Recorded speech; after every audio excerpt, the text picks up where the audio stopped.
Hi అండి, Venkataramana kitchen. ఈరోజు పచ్చి కొబ్బరితో చట్నీ ఎలా తయారు చేసుకోవాలో చూపిస్తాను.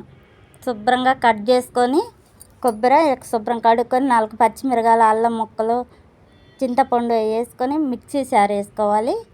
చిటికెడు ఉప్పు కూడా వేసుకోవాలి. అల్లం ముక్కలు కూడా వేసుకోవాలి. గుప్పుడు శనగపప్పు కూడా వేసుకోవాలి. మిక్సీ జార్ వేసుకున్నాం. చాలా సాఫ్ట్గా తయారైపోయింది. మిక్సీ జార్లో లేత కొబ్బరి కాబట్టి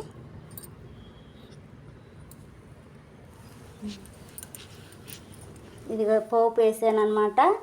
ఈ పోపులో తిరగమాత గింజలు, జీలకర్ర, ఆవాలు, కరివేపాకు, ఎండుమిరపకాయలు ఇవన్నీ వేసుకుంటే చట్నీ చాలా రుచిగా ఉంటుంది. ఎక్కువ ఆవాలు వేసుకుంటేనే ఎక్కువ రుచిగా ఉంటుంది అన్నమాట.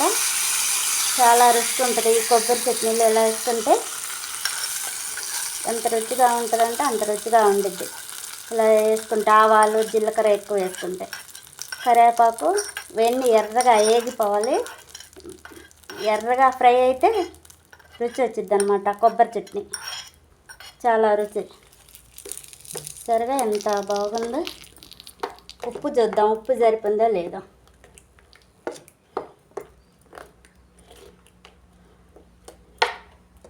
దేంట్లోనైనా బాగుంటుంది ఈ చట్నీ. సూపర్గా ఉంది.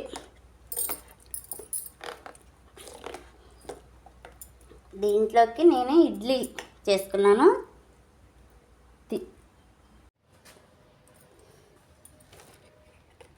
ఇడ్లీ అయితే రెడీ అయిపోయింది. వేడిగా ఉన్నాయి ఇడ్లీ. నేనైతే ఇడ్లీలో తింటున్నాను కొబ్బరి చట్నీ. చాలా సూపర్గా ఉంటాయి అన్నమాట. దోశల్లో కూడా వేసుకుంటే సూపర్గా ఉంటాయి. పునుగుల్లో కూడా మైసూర్ బండల్లో అయితే ఇంకా సూపర్గా ఉంటాయి అన్నమాట ఈ చట్నీ.